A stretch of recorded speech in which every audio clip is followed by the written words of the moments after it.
Tayo muna po ay manalangin. Aming Diyos, patuloy kami na lumalapit sa iyo sa oras pong ito upang muling idulog ang aming pong puso, ang aming pong mga sarili sa pag-upo sa iyong paanan upang pakinggan ang iyong salita. Samo namin, O Diyos, na hindi lamang ako po nawa ang iyong pong samahan, kundi kaming lahat na narito na makita namin ang katotohanan sa iyong salita, magsilbing hamon sa aming paglilingkod sa iyo, at lalo pa, O Diyos, kuminang ang aming pagbibigay lugod sa iyong pangalan bilang iyong mga tao at kabilang sa iglesyang ito. Even, Lord, sa mga mahal namin sa buhay, mga kaibigan namin na nakikinig through online, even in person, na hindi pa nagkukumit sa iyo, sana po, O Diyos, ang aming panalangin ay patuloy na pumilos ang banal na Espiritu sa kanilang mga puso, na makita nila, O Diyos, ang kanilang sarili at pangangailangan sa aming Panginoong Hesus. Samahan mo kami itong aming panalangin sa pangalan ng Panginoong Hesus. Amen. So, tunay po na mayroong isang kasalanan na dapat natin bantayan na mismo sa ating mga sarili o sa ating puso. Ito yung isang kasalanan about sa discontentment. So, sa walang kasiyahan na minsan nagdudulot ito sa ating sarili na siyang patuloy na humihila sa ating puso, hindi papalapit sa ating Diyos, kundi bagkus papalayo sa ating Diyos. Hindi natin minsan namamalayan na ito na ang ating nagiging gawi at laman ng ating puso na dahil dito lalong tumatabang yung ating paglilingkod at natuloy na hindi natin nakikita ang ating pangangailangan sa ating buhay spiritual bilang mga tao, kundi nakikita natin yung pangangailangan lang natin pagdating sa mga bagay sa paligid, kung kaya't nagiging wala tayong kasiyahan o kakontentuhan sa anumang natatamasa natin bilang mga mananampalataya. Kung bibigyan po natin ng kahulugan ng discontentment, kinuha ko ang kahulugan nito sa dictionary, sa dalawang pagbibigay kahulugan. Una, is a feeling of mild unhappiness and satisfaction.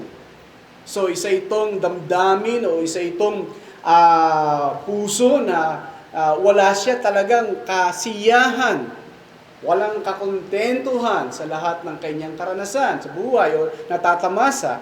Merong isa pang ibinigay ang isang diksyonaryo sa ibig sabihin ng discontentment is a longing for something better than the present situation. So, ano yung sitwasyon mo ngayon? Ano yung sitwasyon ko ngayon? Pero minsan, naghahanap pa tayo ng masigit sa ating natatamasa, sa ating buhay. Kung minsan hindi na namamalaya na tayo ring mga mananampalataya, ay ganito ang nagiging puso at nagiging postura ng ating buhay bilang mga tao ng Diyos na patuloy tayo na nagre-react sa walang kasiyahang natatamasa natin sa ibinibigay ng Diyos sa atin. Bugbog tayo ng pangangaral about the sovereignty of God. Maliwanag sa atin ang pangangalaga at pagtutustos ng Diyos. But sometimes sa buhay natin, tinutustosan tayo ng Diyos pero hindi tayo satisfied. Hindi tayo kontento anumang ipinagkaloob sa atin ng ating Diyos. Patuloy na ang puso natin ay naghahangad pa much more. Anong dahilan, mga kapatid? Sapagkat sinasabi ng ating sarili, I deserve that. Deserve ako sa bagay na yon. Ito yung nilalagay minsan ng mga mananampalataya sa kanilang mga puso. Na dapat sa akin yun at hindi sa kanya. For example, sa position sa trabaho, gusto natin ng promotion. Why? Pagkat ang wari ng ating sarili at ang ating puso, deserve ako sa position yun, hindi siya. So, hindi natin nakikita, may ginagawa ang Diyos, may tinutusto sa atin ang Diyos, but hindi tayo kontento sa anong tinutusto sa atin ng Diyos sa bawat sandali ng ating buhay. Kung titingnan natin, maliwanag ang sabi ng salita ng Diyos. Hebrews chapter 13 verse 5. Let your conduct be without covetousness. Be content what such things as you have. And for he himself said, I will never leave you, nor forsake you. Maliwanag ang sabi ng author ng Hebrew na dapat na maging pangungugali ng mga heroes of faith o may mga pananampalataya sa ating Diyos o tayo na nagtiwala kay Jesucristo, ay dapat mangungugali tayo without covetousness. Sa Tagalog, kung babasahin yan, ang sabi sa Tagalog ay huwag tayong umibig sa salapi. Pero hindi lamang sa salapi, sa bagay na ito, kundi in general, makikita natin is about covetousness. Ano yung nilalaman ng ating puso? Ano yung hinahangad ng ating puso sa bawat aspeto ng ating buhay? But ang sabi ng salita ng Diyos, let your conduct be without covetousness. Be content, sabi ng author. Be content with such things as you have. Ano yung itinusto sa iyo ng Diyos? Ano yung itinusto sa akin ng Diyos? Maging kontento tayo doon. Why? May promise siya. Maliwanag yung pangako. Pwede nating yakapin, pwede nating tayuan, pwede nating sandigan. I will never leave you, nor forsake you. Sapagkat kung patuloy na nagnanaknak ang puso natin patungkol sa diskontento at walang kasiyahan sa ating buhay, meron itong idinudulot sa atin. First is anxiety. Maliwanag ang sabi ng Matthew chapter 6. Do not worry sa mga bagay sa paligid. Sabi ni Christ, sa pagkain, sa damit, sa iinumin. Sa Grego, maliwanag yung Grego, hindi lang sinabi ng Grego na do not worry, but stop worrying. Tumigil. Huminto ka na sa pag-aalala. Why? Ibinigay ng maliwanag ni Kristo ng ating Panginoon ang illustration sa ibon. Sa ating ibon natin is Maya. Binigay ng maliwanag ng illustration, sabi niya ang ibon hindi huhukay, hindi nag-iimbak ng pagkain, hindi nag-aani. But kung ano yung itinusto sa kanya ng ating Ama na nasa langit, yun yung kanyang ipinagpapasalamat at kontento siya doon. Ang trabaho niya lang is lumipad, hanapin. Yun yung kanyang obligasyon, hanapin yung ibinigay na itinustos ng Diyos Ama sa kanya. Tayo, may itinustos sa atin ng Diyos. Ang trabaho natin ay mag-work, gawin yung ating katungkulan. But kung ano yung itinustos sa atin ng Diyos sa ating buhay, be content. Ang sabi doon ng salita ng Diyos. Why? Worry is sin. Kasalanan. Ang pag-aalala or anxiety. Kaya, discontentment ay nagdudulot sa atin ng anxiety. Hindi lamang anxiety kundi frustration. Malakas ang frustration natin pag meron tayong hindi natanggap at meron di tayo nakamit sa ating buhay. Punong-puno tayo ng frustration sa ating buhay kapag hindi natin nakuha yung nagnanaknak ng hangad ng puso natin na gustong-gusto natin, nasa kamay natin. Frustrate tayo sa bagay na yun. And then, pinakamabigat na idinudulot ng discontentment is the negative effects sa buhay natin bilang mananampalataya patungkol sa relasyon natin sa ating Diyos. The negative effects in our relationship sa ating Panginoon Diyos. Why? Kapag hindi tayo kontento sa lahat ng bagay sa ating buhay, totoong hindi tayo magtitiwala sa Diyos. Never tayo magtatrust sa Kanya. Kundi magtatrust tayo sa bisig natin, sa lakas ng ating pagtayo, sa lakas ng ating kaisipan. Never tayo magtatrust sa Diyos. But anong sabi ng Bible? Ang sino man nagtitiwala sa braso ng tao is kasuklam-suklam sa harapan ng ating Diyos. Imagine ninyo, nagpo-profess na mananampalataya, tao ni Kristo, but hindi nagtitiwala kay Jesus. Why? Dahil hindi siya kontento sa itinutusto sa Kanya ng Diyos. Kung kahit may epekto ito sa ating relasyon sa ating Panginoon. At ang ikalawang epekto sa relasyon natin sa ating Panginoon, hindi lang kawalang tiwala, kundi ang kawalan nating pagpapasakop sa kalooban ng Diyos. Ito ang mabigat na dinudulot sa atin ng discontentment. Hindi natin magagawang magpasakop sa kalooban ng Diyos. Para sa atin bilang mananampalataya, alam natin kung ano yung kalooban ng Diyos, kung ano yung nakatala sa Biblia. Yan ang kalooban sa atin ng Diyos. Yan ang maliwanag na dapat natin bagtasin sa ating buhay. Lakaran, maging gawin natin bilang mga mananampalataya. Kaya kung titignan ninyo, ang sabi ng salmista, Psalms 134 verse 10, ang sabi ng salmista, turuan mo akong gawin ang iyong kalooban. Hindi niya sinabi ito, turuan mo ako na makamit yung gustong-gusto ng aking puso. Bagkus ang priority sa kanyang buhay bilang isang mananampalataya, bilang isang mananambahan ng Diyos, O Lord, turuan mo akong gawin.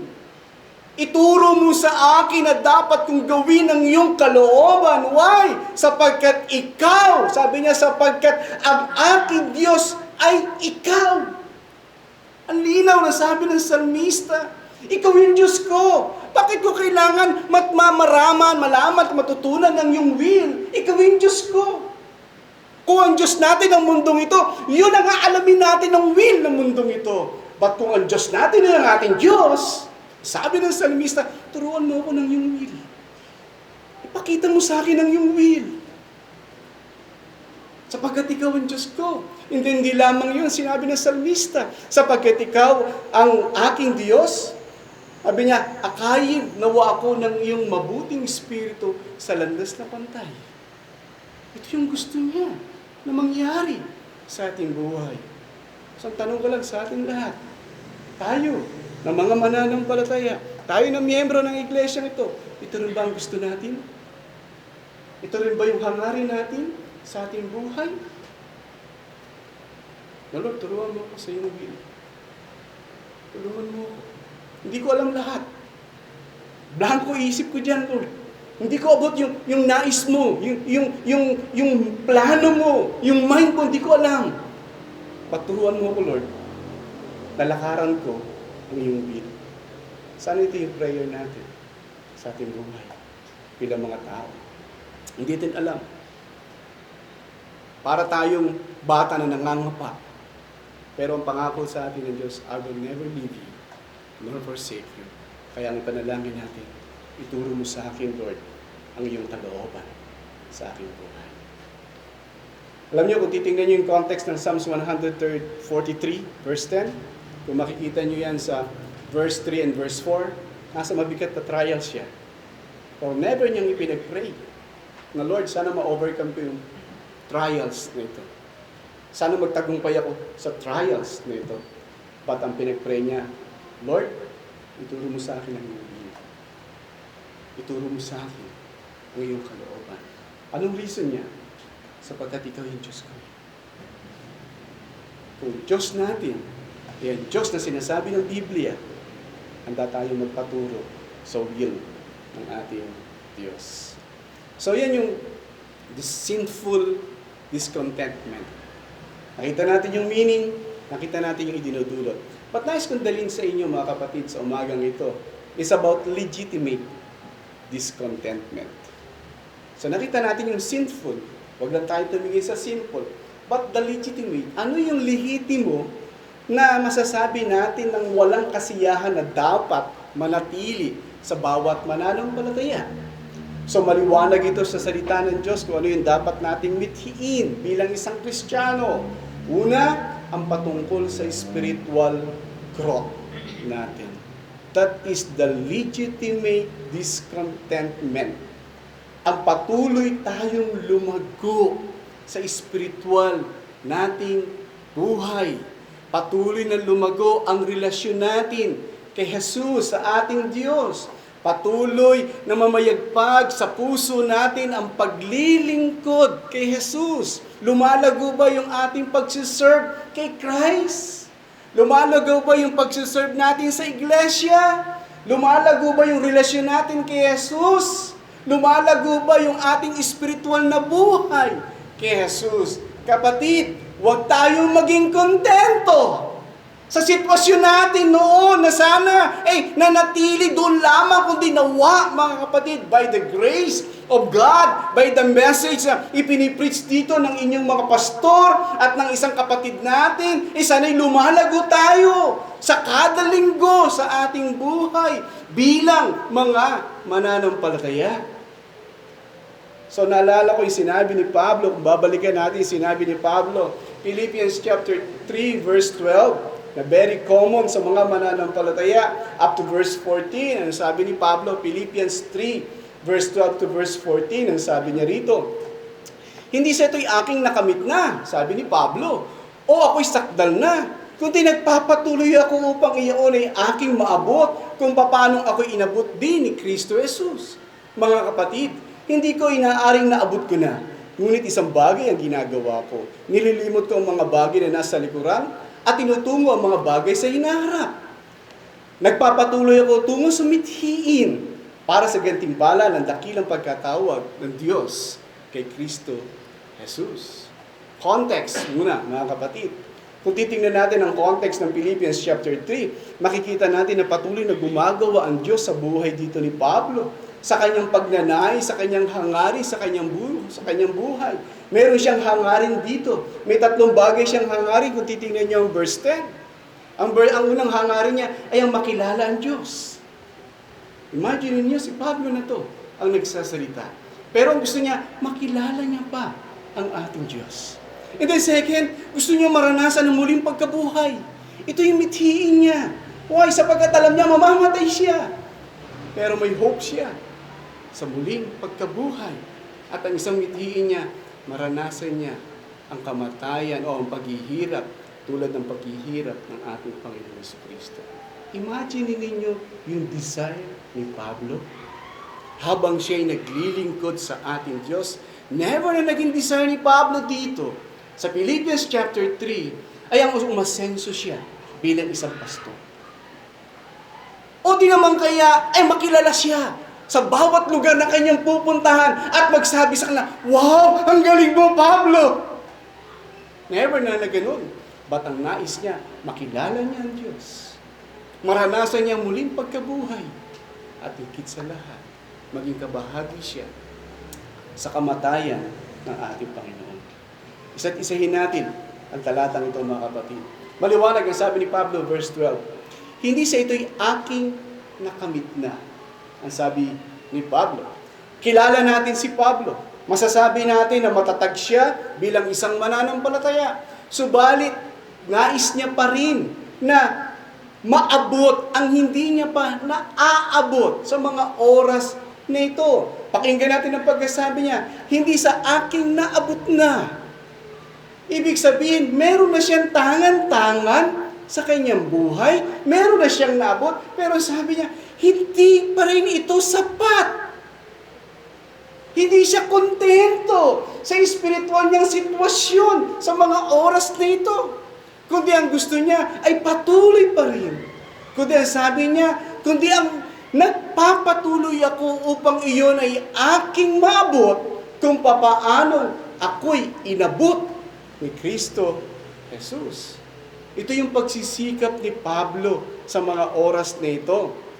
Sabi nga ng isang manunulat, mga kapatid, na nabasa ko dito sa verse 12 ng chapter 3 ng Philippians, ang sabi niya, ito yung frame mind ni Pablo sa kanyang paglilingkod, sa kanyang spiritual na buhay sa ating Diyos. Ito yung hubog ng isipan ni Pablo. Sabi nga ng author na nabasa ko, tayo kaya.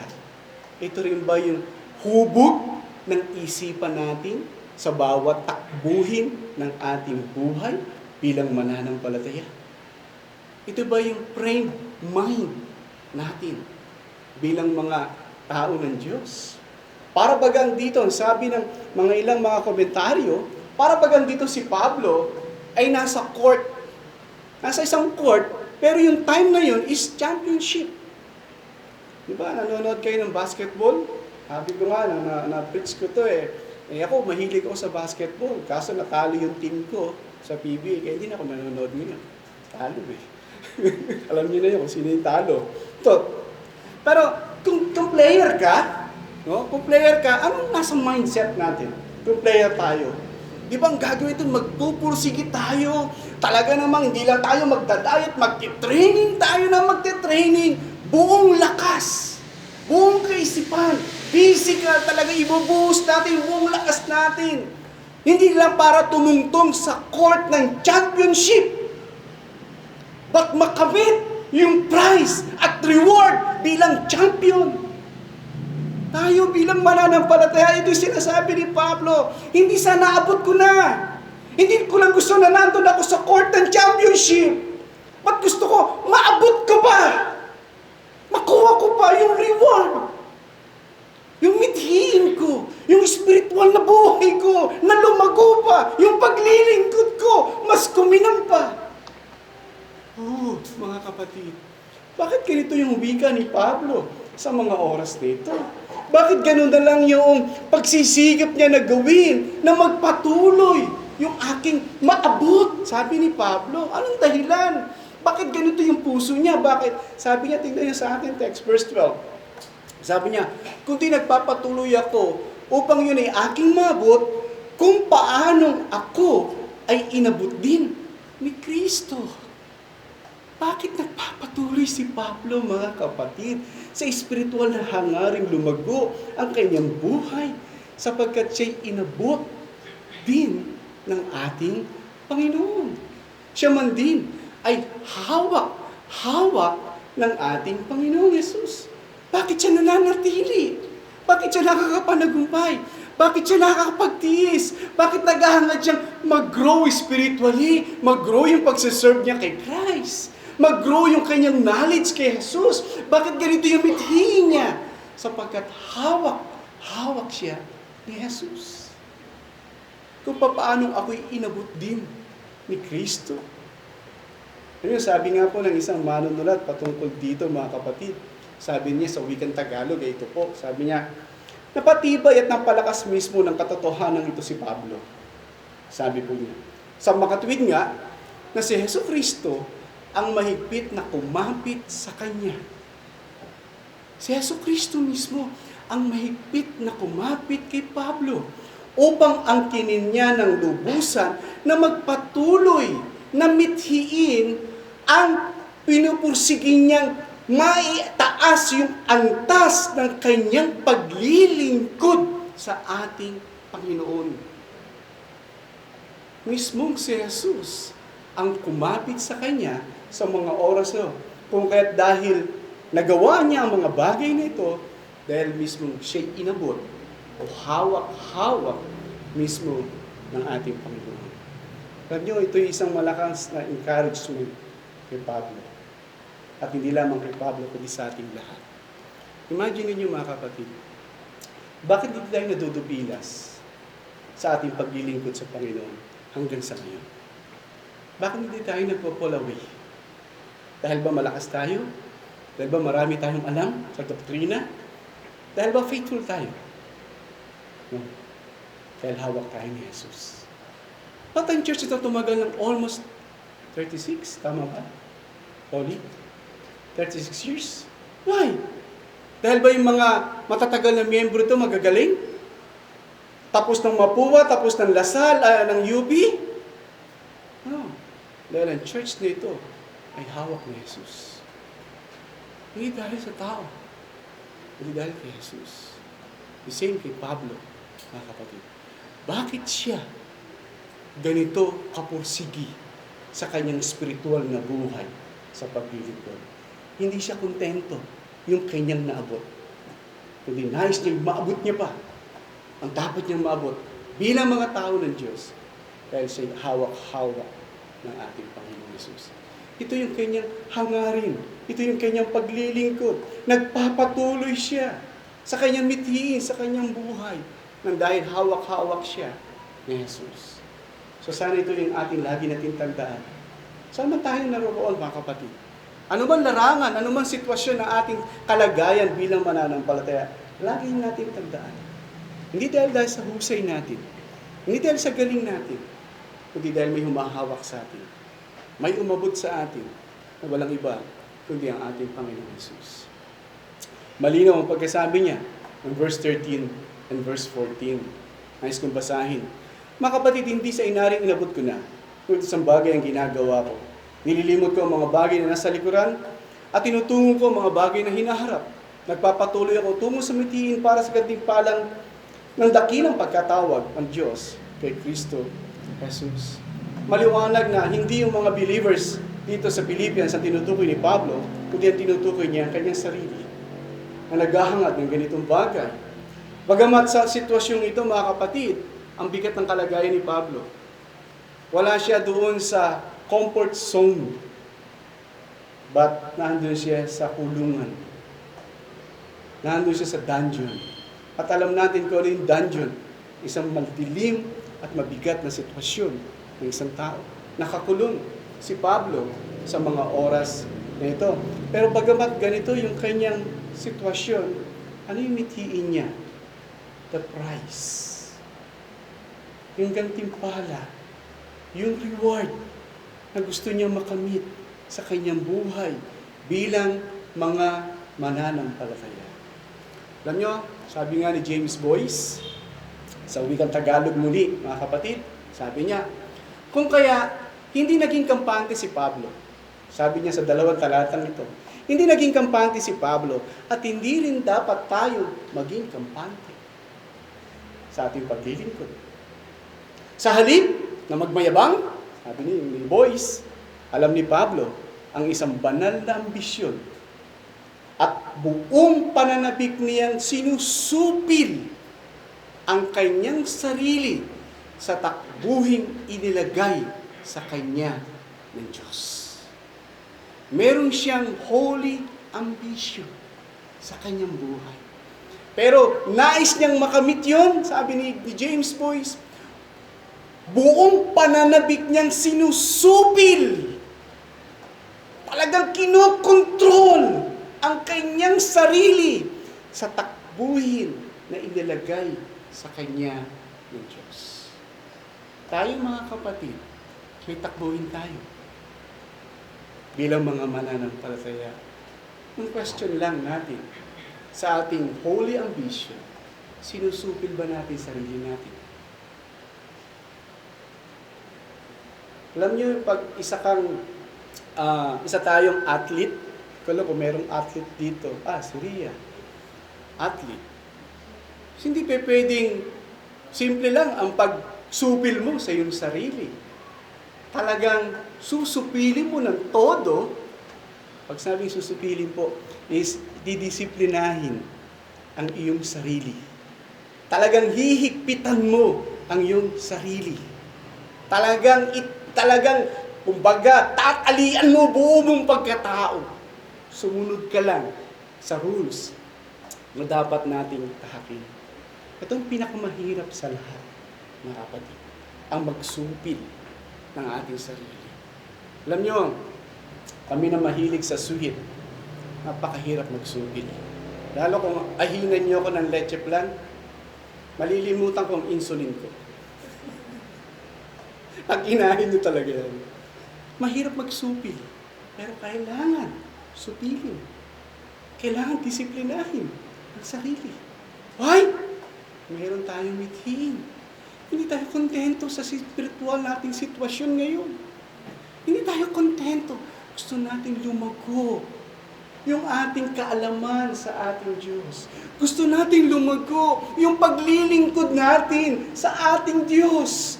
Gusto natin na lalo pang kuminang, lalo pang maging kaibig-ibig kay Jesus kung paano tayong maglingkod kay Jesus sa kada pagsamba. Dapat nating supilin ang ating sarili. Itinugtong pa ni James Boyce, sabi niya, sinabi ni Pablo na natututo siyang sumulong sa ikatlong paraan. Paano? Una, ang kalimutan niya ang mga bagay na nasa likuran. Ikalawa, ang tumingin o itingin niya ang kanyang paningin sa mga bagay na nasa unahan. At ang ikatlo, ang magpatuloy siya tungo sa marka ng gantimpala ng pagkatawag ng Diyos. Kaya masasabi natin ang isipan ni Pablo ay mayroong isang banal na paglimot, isang banal na pagtingin sa unahan, at isang banal na pagsusumikap para kung saan siya tinawag ng ating Diyos. Hindi kontento si Pablo, mga kapatid, sa kanyang natamo, sa kanyang paglilingkod sa ating Diyos. Hindi siya kontento sa mga oras ngayon. Tapos gusto niya higit pa. Gusto higit pa. Isang libro na nabasa ko tungkol sa isang mangangaral, si George Whitefield. Ang basa ko kasi dito George Whitefield. Pero may nagsabi sa akin, George Whitefield. So, sino ang tama doon? Basta si George. Sa akin. Pero si George. Alam niyo, pag i-English, baliktad dila ako dyan. Kaya pagpasensyahan niyo ako. Sabi ng isang author, si George Whitefield nangaral siya ng merong sermon, 20,000 sermon. Imagine niyo kung single pastor sa isang church, nagpipreach siya a week, 3 sermon. Ilang sermon sa loob ng isang buwan? Sa isang linggo? 4 na linggo. Palagay ng 4 na linggo. 3, 6, 9, 12. 12 sermon a month. Sa loob ng isang taon, ilang sermon meron ng isang pastor? Magagaling sa math. Ilan? Ilan po? 104? 52 weeks o 104? O 104 sermon lang? Tama, 104? 104 no? Sa isang taon? 104. So mali pa yung nasa isip ko, nakwenta ko ngayon. 144 nasa isip ko eh. 104. Imagine niyo 104 lang? 144? 144? Oh. Basta yun. So, tingnan nyo mga kapatid. Tingnan nyo na lang, isipin nyo na lang. Imagine niyo isang pastor sa isang iglesia sa loob ng isang taon, meron lamang siyang 104 o 144 sermon. George Whitefield is 2,000 sermon. At 20,000 sermon. Pero anong sinabi ni George Whitefield bago siya namatay? Ano yung sabi niya mga kapatid, ayon sa author? Yung sabi niya, ito pa lamang ang pasimula ng kanyang buhay ng paglilingkod kay Jesus. Ibang klase ang puso ng tao ito pagdating sa paglilingkod kay Jesus. Ito pa lang ang simula. In conclusion, mga kapatid, tayong mga miyembro ng Trinity Reformed Baptist Church, kontento na po ba kayo o tayo sa paglilingkod natin kay Jesus? Kontento na po ba tayo na kada linggo uupo sa upuan natin na nakapangalan na sa bawat isa sa atin? Kontento na ba tayo na tayo ay gumagawa sa ating mga tungkulin every Sunday? Kontento na ba tayo sa paglilingkod natin kay Jesus? Si Pablo, mga kapatid, hindi siya kontento. Hindi siya kontento.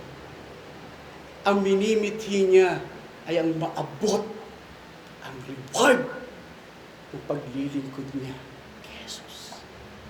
Hindi siya satisfied sa kanyang ginagawa pa.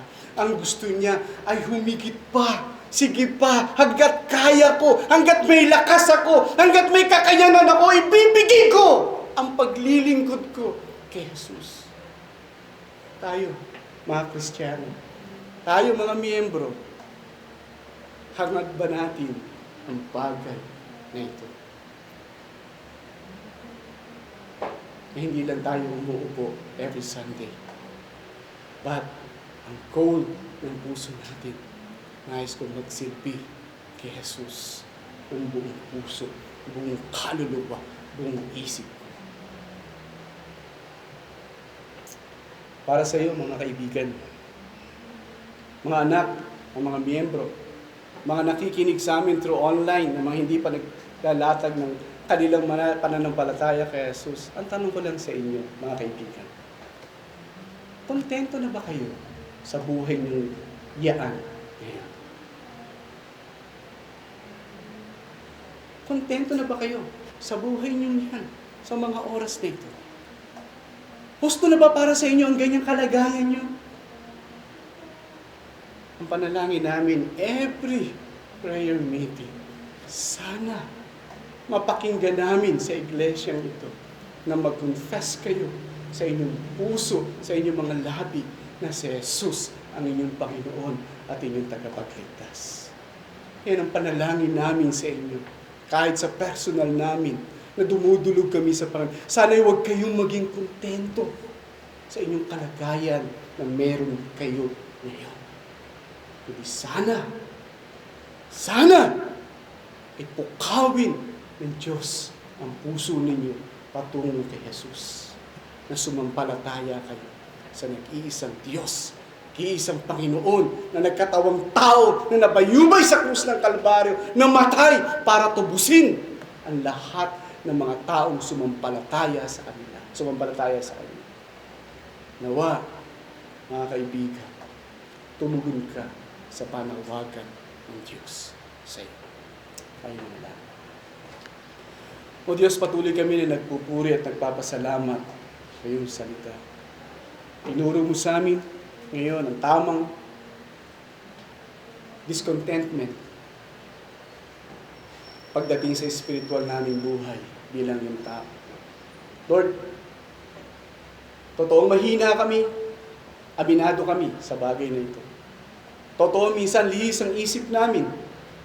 Pero salamat, meron kang salita mo at meron kang banal na espiritu na malakas magtumbig sa puso namin.